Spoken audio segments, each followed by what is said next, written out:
네, 이 시간에 124페이지 앞 시간에 이어서 공급 시기를 살펴보는데요. 이번 시간에는 이제 용역의 공급 시기를 볼 텐데, 자, 용역의 공급 시기는 우리가 영무를 제공하는 것이 용역이기 때문에 그 영무의 제공이 완료되는 때가 공급 시기입니다. 영무의 제공이 완료되는 때. 그래서 용역이기 때문에요. 이게 서비스 기간이 이렇게 길어질 수도 있어요. 서비스 기간이. 네. 뭐 우리 빌딩 청소 좀 해주세요 그랬단 말이에요. 근데 청소가 빌딩이 한 10층 빌딩이에요. 거기 투입될 수 있는 인원이 한 3명밖에 안 돼. 근데 10층 건물을 어떻게 하루에 다 청소 못하죠. 네. 그러면 뭐 일주일 아니면 뭐 2주일 이렇게 기간을 정해가지고 서비스를 제공하는 건단 말이에요. 그럼 뭐 3명이 2주에 걸쳐서 서비스를 제공한다. 그러면 그 영무가 완료되는 때는 2주 후가 되는 것이죠. 네, 그래서 용역의 공급 시기는 영무의 제공이 완료되는 때다. 재화처럼 뭐 딱 인도하고 끝나는 게 아니. 또 기타의 경우는요, 시설물, 권리 등 재화가 사용되는 때. 예, 시설물 하면 우리가 건설업종을 생각하시면 돼요. 건설업종. 그래서 건설업체에서 말이죠, 아파트를 지었어요. 그러면 다 지었다고 영무가 완료되느냐? 사용 가능하게 해줘야 되죠.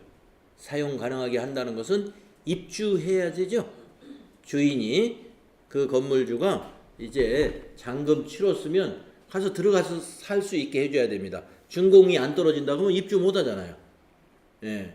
그래서 우리나 시설물 같은 거 또는 어떤 권리 같은 이런 용역의 경우에는 사용되는 때, 그러니까 사용 가능하게 되어야 돼요. 자, 그 다음에 이제 거래 형태에 따라서 좀 더 자세하게 또 설명을 합니다. 기본적으로는 이런데 거래 형태에 따라서 우리가 용역의 경우도 장기 할부 판매나 완성도 기준 지급 조건부라든가 이런 것이 있을 수 있어요. 중간중간 지급하는 경우, 예. 재화의 경우하고 똑같습니다. 대가의 각 부분을 받기로 한 때 나누어서 공급 시기를 정한다 이러죠.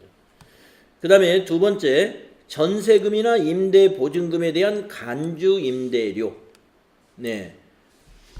전세금이나 임대 보증금에 대한 간주 임대료라고 하는 거, 간주 임대료에 대해서 지금 여러분 처음 나왔죠. 부가가치세법을 아직 공부 안 했으니까. 네. 자, 여러분 간주라는 말은 앞에서 공급을 할 때 간주 공급, 뭐 재화의 간주 공급, 아니면 용역의 간주 공급 이런 말이 있었단 말이에요. 그러면 임대료에도 간주 임대료가 있다 이런 얘기입니다. 임대료 하면은 여러분 임대사업자가 매월 받는 게 그게 임대료죠. 근데 간주 임대료는 뭐냐? 안 받았지만 받은 걸로 간주한다 이거예요. 어디에 대해서? 전세금하고 임대보증금에 대해서. 자, 그러면 무슨 얘기인가 한번 볼까요? 자, 우선 공급 시기를 정리해 놓고 제가 설명을 해볼게요. 애정신고 기간 또는 과세 기간의 종료일에 공급한 걸로 봐라. 받은 걸로 쳐라 이런 얘기입니다. 예. 그래서 법인 임대사업자다 그러면은 애정신고까지 해야 되니까 만약에 일기 애정이다 그러면은 3월 31일 날 받은 걸로 친다 이런 얘기예요. 과세기간의 종료일.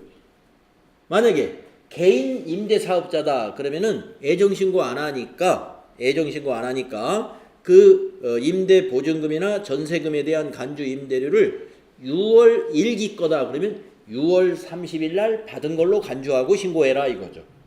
그러면 개인 임대사업자는 7월 25일 날 간주 임대료 신고해야 돼요. 법인 사업자는 4월 25일, 7월 25일, 10월 25일, 내년 1월 25일 이렇게 1년에 4번에 걸쳐서 간주 임대료 신고해야 된다. 자, 간주 임대료 계산 방법 제가 간단히 알려드리겠습니다. 우리 실무에서는요, 간주 임대료 계산 안 하고 사람이 안 하고 프로그램이 해줘요. 딱 입력하면 계산 공식에 의해서 딱 계산이 됩니다. 예. 그런데 원리를 우리는 알고 가자 이거예요. 컴퓨터가 계산은 해주지만 어떤 공식으로 계산이 되는가를 한번 알아보자 하는 얘기입니다.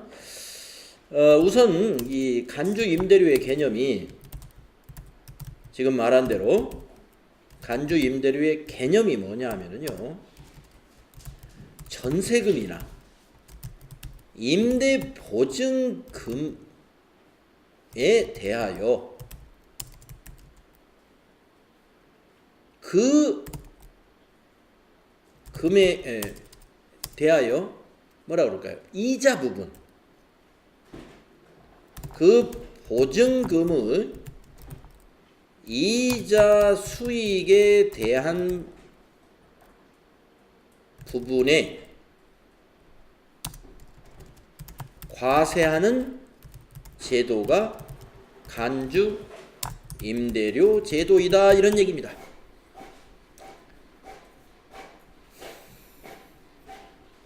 네, 그냥 빈 곳이 없어요. 빈틈이. 예.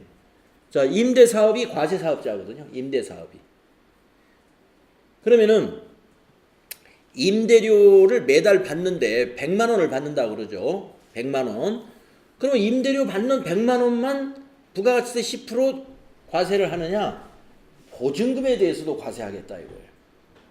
보증금은 우리가 처음에 계약할 때 목돈이 딱 들어가죠. 그러면 한번 예를 들어서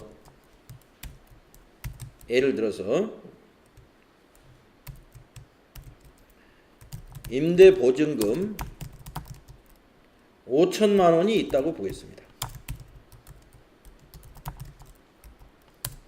5천만 원에 대한 간주 임대료를 계산한다면 단 개인 사업자라고 한번 해보겠습니다. 개인 임대 사업자. 자, 개인 임대 사업자는 1기, 2기 두 번 신고하는 거죠. 예. 그러니까 6개월치씩 나눠서 계산하는 거예요. 법인은 3개월치씩 나눠서 하고. 자, 그러면은 1기라고 계산을 하고요. 그러면 1기든 2기든 개월수는 똑같으니까. 자, 이렇게 계산합니다. 먼저 5천만 원. 이게 원금이죠. 이게 보증금이죠. 보증금이든 전세금이든 똑같아요. 만약에 5천만 원이 전세금이다 해도 계산하는 방법은 똑같습니다. 곱하기 국세청 고지 이자율이 있습니다. 자, 금년도 국세청 고지 이자율이 얼마인지 한번 확인을 한번 해볼게요. 이 도전 프로그램에 가면은 그게 확인이 됩니다.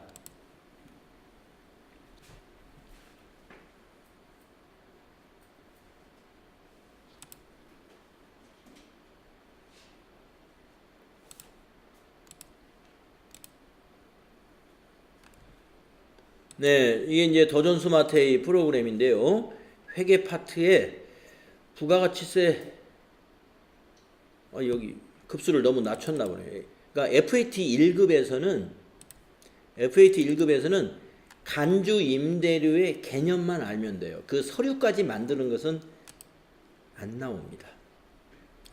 그래서 다시 좀 급수를 높여가지고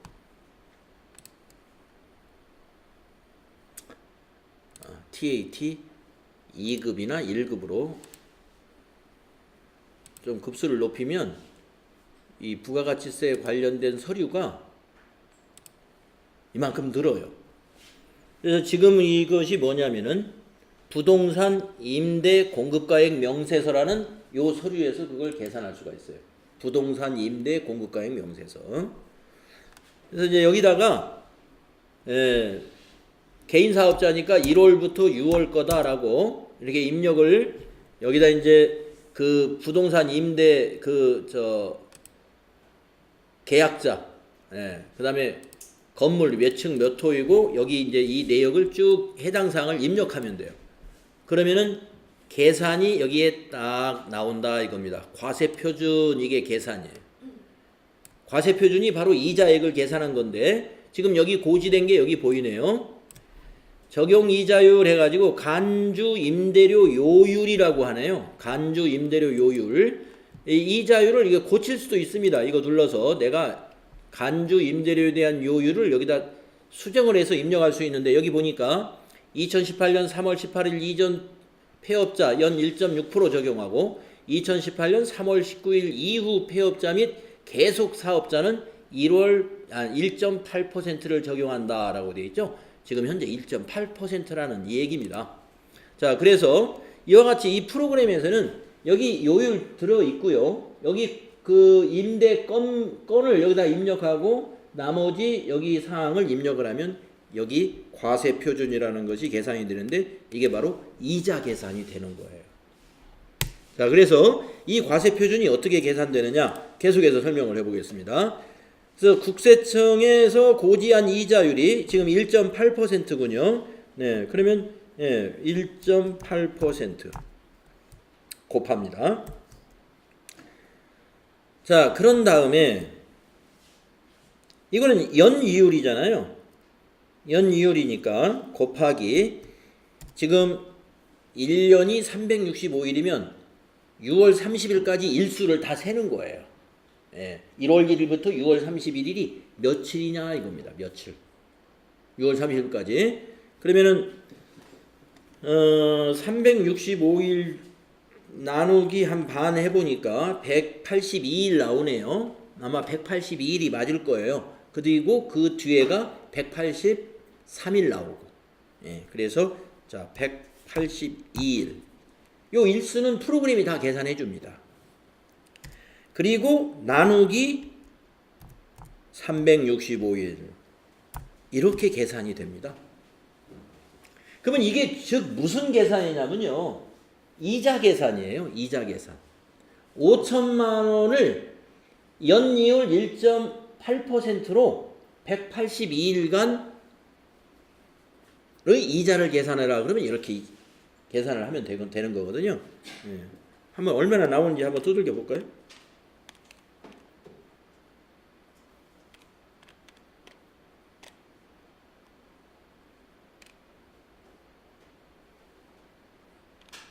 한번 여러분도 두들겨 보세요.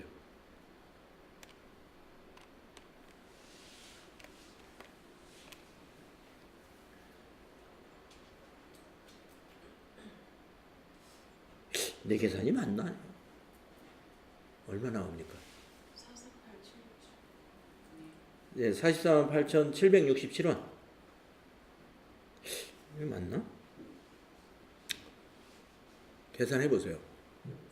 제 계산이 맞 448, 이렇게 나오나요?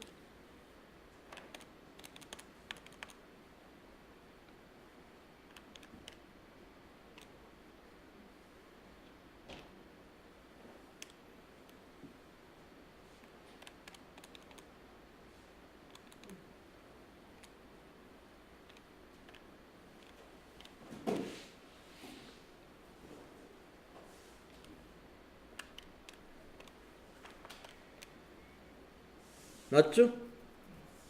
448,767원 여러분 맞습니까? 네, 계산기는 자꾸 이렇게 해봐야 됩니다. 시험을 대비해서. 네, 수업 시간에 선생님이 계산해 주니까 나는 그냥 눈으로 보고만 있으면 된다. 안 됩니다. 여러분 시험 볼 때 계산기로 계산해야 될 건이 두세 건이 생길 거예요. 근데 평소에 계산기로 안 해보시면 안 됩니다. 그래서 수업 시간에 계산할 때 여러분도 빨리 핸드폰에 있는 계산기를 꺼내가지고 같이 두들겨 봐야 되고요. 시험 보는 날은 핸드폰 계산기 사용할 수 있을까요? 못 쓰게 해요. 핸드폰 다 꺼가지고 가방에 넣으세요. 그런단 말이에요. 그래서 시험장에 갈 때는 이 계산기를 가지고 가야 되죠. 시험장에 가실 때는. 물론 이것도 허용을 합니다만은 여기 보조 프로그램에 있는 이 계산기를 허용을 하는데 여러분 이 보조 프로그램에 있는 이 계산기 꺼내려고 하다가 갑자기 엑셀이 실행돼 버린다든가 여러분이 잘못 눌러가지고 인터넷 익스플로러가 실행돼 가지고 네이버가 턱 나타낸다든가 이러면 부정. 시험 부정이 됩니다. 그래서 괜히 시험도 못 보고 나가라고 할 수가 있어요. 그러니까 이 보조 프로그램을 쓰려면 미리 시험 시작되기 전에 계산기 잘 꺼내 놓으세요. 여기 시작 표시줄에 꺼내 놓든지 작업 표시줄에 꺼내 놓든지 그래야지 막 찾다가 눌렀는데 엑셀이 딱 실행된다. 엑셀만 실행돼도 부정. 근데 뭐 잘못 눌러가지고 인터넷 익스플로러가 딱 눌러졌어요. 부정 이렇게 되는 거예요. 그래서 계산기 가져가는 게 제일 안전할 것 같아요. 괜히 힘들게 여러분이 신경 써요. 자, 그러면 세금을 이걸 낸다는 거냐? 절대 안 그렇죠. 그러면 어떻게 될까요? 따라서 납부세액은 448,767원. 우리 부가가치세는 단일세율 10%를 적용합니다. 그래서 10%. 그래서 납부할 세액은 876원. 세금 계산할 때는요. 절사합니다. 절사. 44,876원 70전이잖아요. 그건 7 버려요. 4451이 아니라. 그래서 44,876원이 이게 바로 납부세액이다. 언제까지 납부해야 되느냐? 7월 25일까지. 그러니까 다른 세금 요것만 따로 납부하는 것이 아니라 부가가치세 신고할 때 요 44,876원을 같이 납부해라 이거예요. 다른 매출세액하고 합쳐서. 그것이 뭐예요? 간주 임대료입니다. 그러니까 엄격히 말하면 간주 임대료는 이거예요. 요거. 그러니까 세입자한테 448,767원을 당신이 임대사업자가 받은 걸로 간주하라 이거예요. 그러니까 이걸 사실은 안 받은 거잖아요. 안 받은 겁니다. 그래서 이걸 간주 임대료라고 하는 거예요. 이거에 대한 10% 세금을 내라. 이게 간주 임대료에 따른 세액이에요. 그러니까 여기서 말하는 간주 임대료는 이 이자 소득. 이것이 간주 임대료입니다. 만약에 그 임대사업자가 이 5천만 원을 은행에 넣어놨다면 저 이자 붙었겠죠. 그렇죠? 지금 은행 정기예금 이자율이 2% 이상 되잖아요. 그래서 사실은 448,767원보다 더 이자가 더 높게 붙습니다. 그런데 국세청에서는 그보다 좀 낮게 정해요. 낮게. 자, 간주 임대료의 개념. 우리가 FAT 1급에서는 직접 계산해가지고 부가가치세 신고서에 반영하는 것은 아까 이 부속서류를 작성을 해야 되기 때문에 지금 여기 부속서류 이름이 이렇게 되어 있거든요. 부동산 임대 공급 가액 명세서. 그래서 부동산 임대 사업자는 부가가치세 신고할 때마다 이거 꼭 챙겨야 되겠죠. 자, 그러나 일반 부동산 임대 사업자가 아닌 경우는 이 부속서류 필요 없어요. 그러나 우리 시험은 부동산 임대 사업자라고 가정하고 시험 문제 낼 수도 있고, 수출업자라고 가정하고 시험 문제 낼 수가 있고, 면세 사업자라고 가정하고도 질문을 한다 이거예요. 여러 가지 형태로 질문해요. 그래서 간주 임대료의 개념에 대해서 잘 알아두자 하는 겁니다. 자, 그러면 다시 이제 공급 시기로 넘어가서, 그래서 우리가 이 간주 임대료의 공급 시기는 언제로 보느냐 이 말입니다. 간주 임대료의 공급 시기는 과세기간의 종료일이다. 과세기간의 종료일. 그다음에 자 이제 이 용역이기 때문에 이런 말이 나옵니다. 둘 이상의 과세기간에 걸치는 경우, 둘 이상의 과세기간에 걸쳐 일정한 용역을 계속적으로 제공하고 그 대가를 선불로 받았답니다. 우리가 용역의 공급 시기는 그 영무가 끝나는 때가 공급 시기죠. 근데 돈을 미리 받았네요. 두 과세기간에 걸치는데. 그러면 1기가 6월 30일까지고 2기가 12월 말까지죠. 그러면 그 저 용역의 공급 시기가 언제냐면은 6월 20일부터 7월 한 10일에 걸쳐서 하는 거예요. 그러면 6월 20일부터 6월 말일까지 열흘은 1기에 해당이 되고, 또 7월 1일부터 7월 10일까지 열흘은 2기에 해당이 되죠. 그런데 돈은 언제 받았어요? 6월 20일 날 받았다. 이게 선불로 그 대가를. 이런 경우에 공급 시기를 좀 다르게 봅니다. 애정신고 기간 또는 과세 기간의 종료일로 본다 이겁니다. 예, 과세 기간의 종료일로 본다. 그러니까 무슨 종료일? 그 둘 이상의 과세 기간에서 선불로 받았잖아요. 예, 그 대가를 선불로 받은 날짜의 기준으로 봐서 과세 기간의 종료일. 그러니까 6월 30일을 공급 시기로 보고 신고해라 이 말이에요.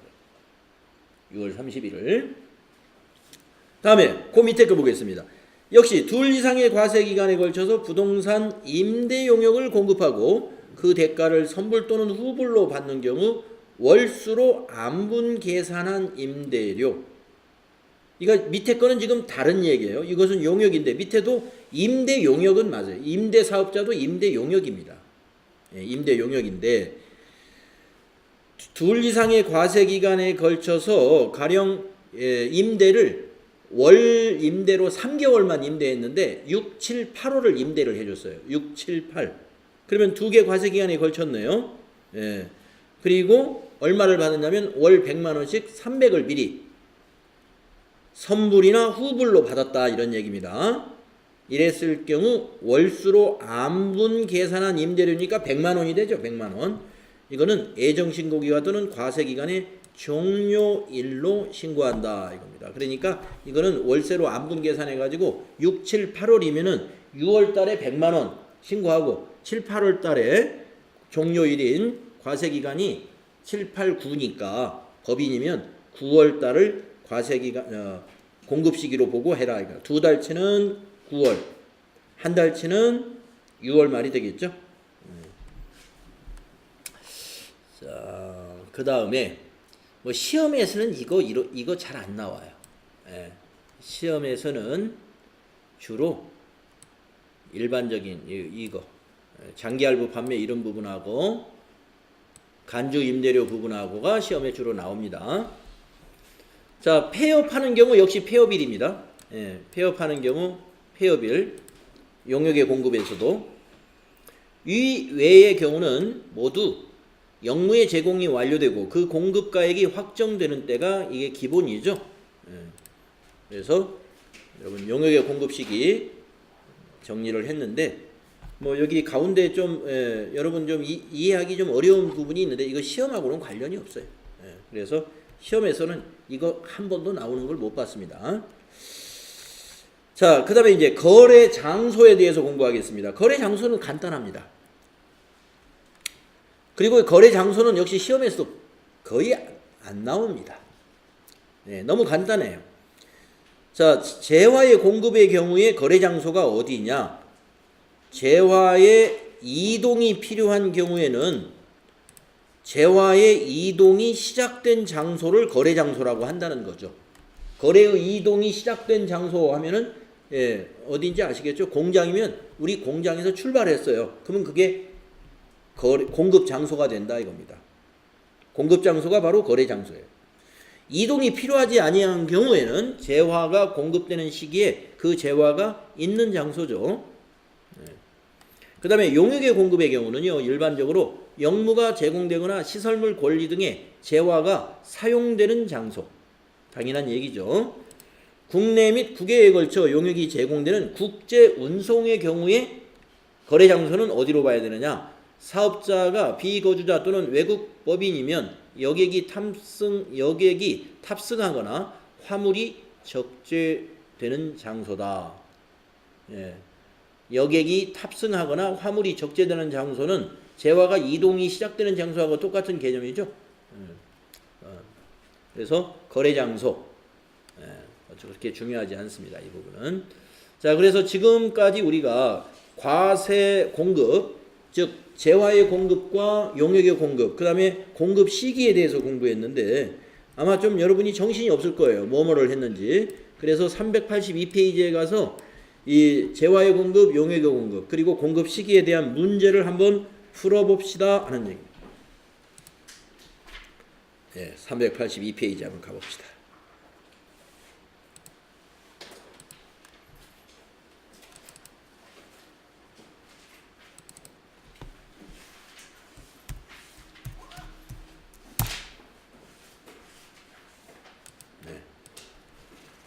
자, 우리 기억을 더듬어서 문제를 풀면 이제 정리가 됩니다. 자, 1번. 다음 중 부가가치세법상 재화에 해당하지 않는 것은? 제가 부가가치세 평가 때는요, 이론 문제를 10개 냅니다. 부가가치세 문제, 이론 문제. 10개 내고, 그게 50점. 하나당 5점씩. 그 다음에 실기 문제 50점 내는데, 실기 문제는 나중에 실기할 때 여러분 배울 거니까 세금 계산서를 주고 그걸 전표를 입력하는 거예요. 그런데 이제 실제 화면에다 입력 안 하고 이게 그 시험지에다가 입력하는 것처럼 이렇게 쓰게끔. 네. 그래서 일단 이론 문제가 부가가치세 평가는 맨 마지막에 평가하는 시험인데 우선 여기 지금 푸는 이론 문제가 10개가 나간다. 실제 시험에서는 여러분 부가가치세 이론이 몇 문제 나오냐면 5문제 나옵니다. 우리 자격증 시험에서. 자, 1번 문제 볼까요? 다음 중 부가가치세법상 재화에 해당하지 않는 것을 찾아라. 재화가 아닌 거. 주식입니다. 네, 주식이에요. 주식, 이 유가증권은 재화로 보지 않습니다. 수표, 어음, 주식, 채권, 이건 부가가치세가 과세되지 않아요. 네, 그래서 뭐 수표나 이거 현금 같은 거 이런 것은 부가가치세가 없죠. 그래서 은행이나 이런 보험업이 면세사업자예요. 네, 그래서 재화가 아닌 거 3번입니다. 토지나 광업권, 건물 이거 다 재화에 해당이 됩니다. 네. 이게 광업권 같은 경우는 이것은 이제 무형자산이기 때문에 광업권을 임대하면 용역의 공급이지만 광업권을 매각하면 재화의 공급이 돼요. 네. 그래서 광업권은 두 가지가 있습니다. 빌려주는 경우는 용역의 공급이요. 광업권을 처분하게 되면은 재화의 공급으로 분류해서 과세를 하게 되죠. 다음에 2번. 다음 중 부가가치세법상 과세거래에 해당하는 것. 부가가치세가 과세되는 거. 1번이죠. 할부 판매. 할부 판매든 현금 판매든 다 과세지 않습니까? 2번은 왜 아니냐?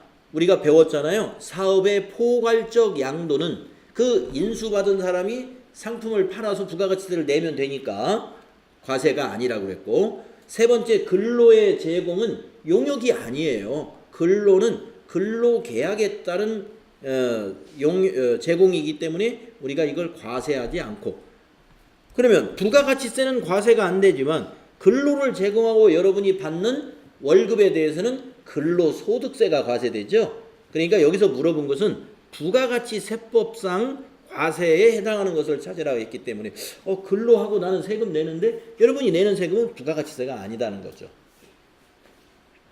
그 다음에 4번 재화의 담보 제공. 예, 담보를 제공하는 거 이거 재화의 공급으로 안 보는 거죠. 예, 과세하지 않아요. 1번 확실하죠? 네, 다음 3번 봅시다. 다음 중 부가가치세의 과세거래가 아닌 것은? 네, 이것도 지금 2번과 비슷한 질문이에요. 고용관계에 따라서 근로를 제공하면 이건 부가가치세 과세가 아니라 근로소득세. 2번 현물 출자를 위해 건물을 제공하는 것, 이거는 과세라고 그랬죠. 현물 출자.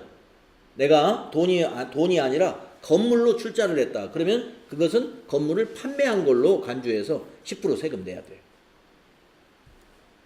그래서 답은 2번입니다. 기억나시죠? 앞에서 했던 거. 벌써. 아닌 거군요. 예, 아닌 거네. 그러면 1번이죠. 아닌 것이니까 고용관계에 따라서 근로로 제공하는 것은 부가가치세 과세가 아니라 근로소득세 과세니까 1번이죠. 나머지 3번도 4번도 과세라는 건데 한번 읽어볼까요? 거래처에 판매 장려품을 제공하는 경우, 이걸 우리가 간주공급에서 사업상 증여라고 한단 말이죠. 예. 장려품입니다. 물품. 예.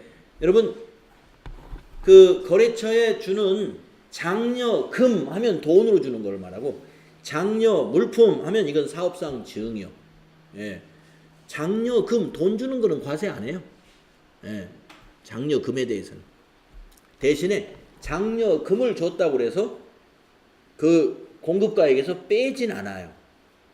네.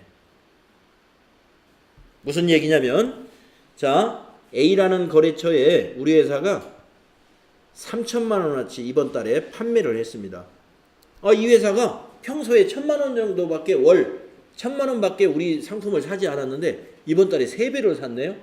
그래서 사장님이 PC를 했어요. 이 A 업체 고마우니까 이번에 우리 회사 물건 3배나 평소에 비해서 3배나 팔아줘도 고마우니까 거기 장려금 100만 원 지급해 줍시다. 그래가지고 여기다 현금 장려금 100만 원을 딱 입금시켜 줬어요. 그리고 우리는 월말에 세금비 사서 딱 끊을 때 자 3천만 원어치 팔아줬는데 우리가 돈 100만 원 쏘아줬으니까 캐시백 해줬으니까 2,900만 원으로 세금 계산서를 공급가액을 2,900으로 발행할 수 없다 이겁니다. 장려금에 대해서 과세를 하는 건 아니지만 장려금이 부가가치세가 있는 건 아니에요. 그러나 여기서 뺄 수는 없어요. 무슨 말인지 알겠죠? 그래서 장려금은 공제할 수 없다 이렇게 알아주시고 요거는 장려 물품. 장려 물품은요 돈으로 준 게 아니라 100만 원어치 물건을 더 플러스 해줬어요. 이거는 과세예요. 3,100만 원으로 부가세 신고하는 거예요. 공급가액을 3,100으로. 이게 거래처에 대한 장려 물품. 이건 과세입니다. 다음에 네 번째, 산업상, 상업상 또는 과학상 지식, 경험 또는 숙련에 관한 정보를 제공하는 것. 이걸 우리가 용역의 제공이라 그래요. 일반적으로. 그래서 용역의 제공은 과세죠. 그래서 결국에 과세가 아닌 것은 아까 말씀드린 고용관계에 따른 근로의 제공. 이것은 부가가치세가 아니라는 겁니다. 앞에 이 부가가치세 말이 붙었죠. 부가가치세 과세거래가 아닌 것은 1번이다. 고용관계에 따른 근로의 제공에 대한 세금은 여러분이 소득세에서 공부하는 거예요. 다음에 4번 보겠습니다. 다음 점, 부가가치세 과세 대상은 어느 것인가? 네, 좀 비슷한 문제가 나옵니다. 계속 과세 대상. 국세징수법에 따른 공매에 따라 재화를 인도하거나 양도하는 것. 여기에는 과세하지 않습니다. 여러분 국세징수법에 따라서 공매를 했다는 것은요. 어떤 경우가 해당이 되냐면 우리가 가끔 시청에서 말이죠. 시청에서 자동차세 납부하지 않은 자동차에 대해서는 압류해가지고 공매하겠습니다. 이렇게 아파트 같은데 이렇게 게시판에 공지글 붙이는 거 봤어요. 그래서 자동차 세금 안 내고 자동차 운행하고 다니면 아파트에 주차해서 어느 날 갑자기 차가 없어지는 경우 있습니다. 번호판을 떼어간다든가. 그리고 거기다 딱 붙여놓죠. 며칠까지 세금 안 내면 이 차를 공매 처분하겠다. 그것은 과세하지 않아요. 그래서 과세 대상 아닙니다. 다음에 두 번째, 도시 및 주거환경정비법에 따른 수용 절차에서 수용 대상 재화의 소유자가 수용된 재화에 대한 대가를 받았다. 그러면 이게 도시 및 주거환경정비법입니다. 도시 및 주거환경정비법은 국가가 하는 사업에서 이걸 적용하는 거예요. 국가가 도시를 정비한다, 주거환경을 정비한다 하는 게 도로를 확장한다 이런 거거든요. 그래서 이거 국가가 하는 사업을 하기 위해서 우리가 건물이 수용당했어요. 그러면 내가 건물을 파는 거냐? 아니다 이겁니다. 이것은 과세하지 않아. 그런데 민간 건설업자가 여기에 아파트 단지를 구성하기 위해서 우리 건물을 팔으라고 한단 말이에요. 그래 팔았어. 그거는 과세예요. 자, 그러니까 2번은 과세가 아니죠. 그 다음에 3번 교환계약에 따라 재화를 인도하거나 양도하는 것. 이거 과세죠. 예. 교환 거래가 우리 어디서 배워서 일반적인 거래에 나오죠. 교환 거래. 예. 물물 교환이에요. 물물 교환. 이거 다 과세됩니다. 무엇을 기준으로 과세하냐면요. 제공한 재화의 공정 가치를 기준으로 과세해요. 제공한 재화의 공정 가치. 자, 우리 회사가 말이죠. 우리 회사가 트럭을 주고 승용차하고 바꿨어요. 트럭을 주고. 예.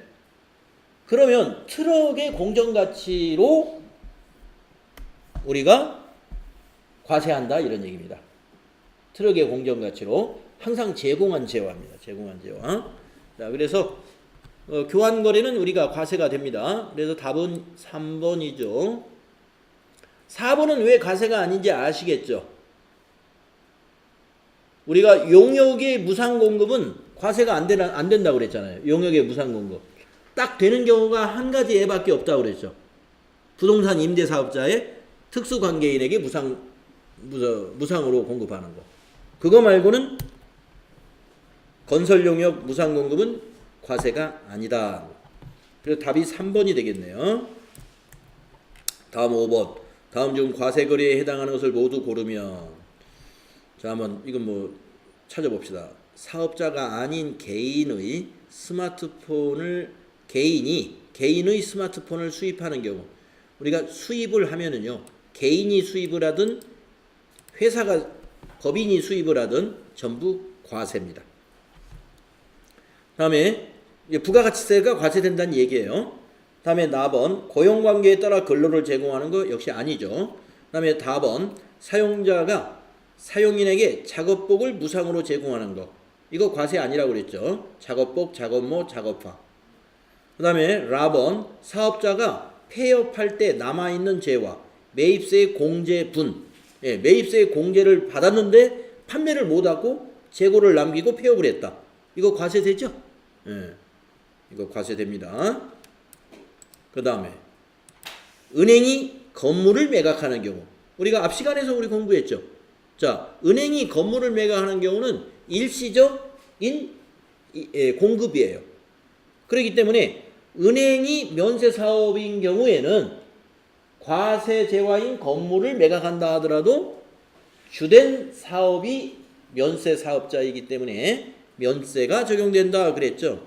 그래서 이거는 과세 거래가 아니다. 답은 가라. 1번이 답입니다. 다음 6번 부가가치세법상 재화의 공급에 해당하지 않는 거. 1번 교환 계약에 따라 재화를 인도하거나 양도하는 거, 이거 재화의 공급이죠. 교환거래. 특허권을 양도하는 거, 이거 양도니까 재화의 공급이죠. 만약에 특허권을 양도가 아니라 임대하는 경우, 그러면 용역의 공급. 양도하는 경우 재화의 공급. 그 다음에 라번 건물로 현물 출자하는 경우 재화의 공급. 과세하니까. 그 다음에 라번 건설업자가 건설자재 전부를 부담하는 것. 건설은 자재를 부담하든 안 하든 간에 모두 용역의 공급으로 본다. 이렇게 배웠죠. 그러니까 4번은 재화의 공급이 아니라, 여기에 물어본 것은 재화의 공급에 해당하지 않는 것이다 했기 때문에 4번은 용역의 공급에 해당이 된다는 것이죠. 다음에 7번 부가가치세법상 재화의 공급에 대한 설명으로 가장 옳지 않은 것, 재화의 공급으로 옳지 않은 것을 찾아봅시다. 1번 사업에 관한 모든 권리와 의무를 포괄적으로 승계시키는 사업 양도는 재화의 공급으로 보지 않는다. 예, 부가가치세법상 재화의 공급이 아닙니다. 2번 조세 물납은 재화의 공급으로 보지 않는다. 예, 오죽하면 세금을 재화로 내겠습니까? 예, 공급으로 보지 않습니다. 부가가치세법상. 그 다음에 3번 사업자가 민사집행법에 따른 경매에 따라, 그냥 경매가 아니에요. 앞에 민사법이에요. 민사법. 재판을 했다는 거예요. 그래가지고 경매했으니까 거의 몰수당한 거예요. 경매에 따라 재화를 인도 또는 양도하는 것은 재화의 공급으로 본다. 이거 틀렸다 이겁니다. 그냥 일반적인 경매는 재화의 공급이 맞아요. 그런데 민사집행법에 의해서 경매를 했다면 이것은 재화의 공급으로 보지 않습니다. 부가가치세 과세가 안 된다. 답은 3번. 4번은 사업자가 자기가 생산, 취득한 재화를 자기의 고객이나 불특정 다수에게 증여하려는 경우 원칙적으로 재화의 공급으로 본다. 예. 물론 예외도 있어요. 예, 예외로 자기가 생산, 취득한 것을 불특정 다수에게 주었는데 광고 목적으로 샘플을 나눠줬어요. 샘플. 예, 우리 회사 화장품 이거 한번 써보시라고. 우리 길거리 가면은 샘플 조그만하게 용기 담아가지고 막 나눠주죠. 그거는 증여라고 안 봐요. 누가 봐도 그건 샘플이에요. 예, 그래서 불특정 다수에게 증여한다 하는 것은 전부가 다 재화의 공급은 아니에요. 그러나 원칙적으로 재화의 공급으로 본다는 말은 따져봐서 재화의 공급인 것은 재화의 공급으로 보지만 이건 뭐 광고 목적으로 샘플을 나눠주는 것 같다 이런 것들은 재화의 공급이 아닐 수 있다는 것입니다. 자, 그래서 답이 아까 7번에서는 답이 찾아졌죠. 다음에 8번 다음 중 부가가치세 과세 대상이 되는 용역의 공급에 해당하는 것은 용역의 공급 찾아봅시다. 과세 대상이 되는 용역의 공급. 자, 1번부터 상가의 임대. 상가 용역이죠. 임대 용역. 예, 과세됩니다. 1번 과세죠. 답이 1번이네.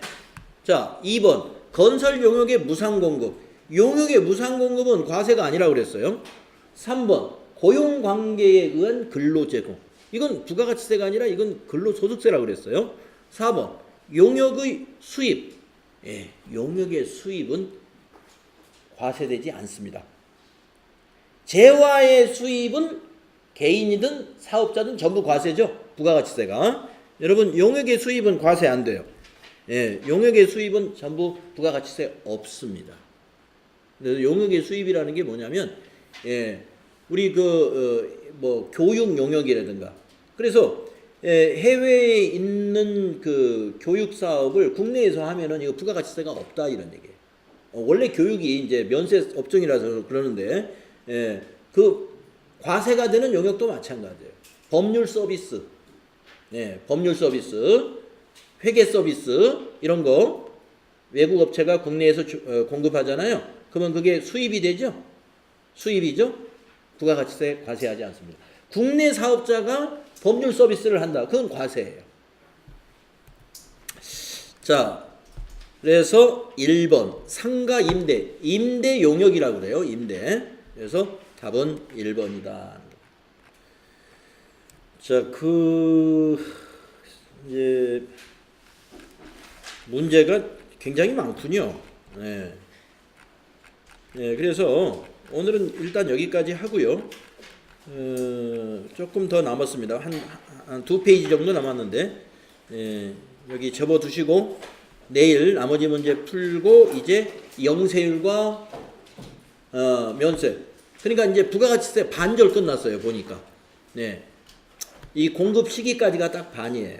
나머지 반이 이제 영세율과 면세부터 납부세 계산하는 것까지가 반 남았습니다. 자, 내일이 목요일이죠.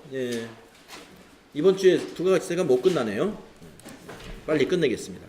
수고하셨습니다.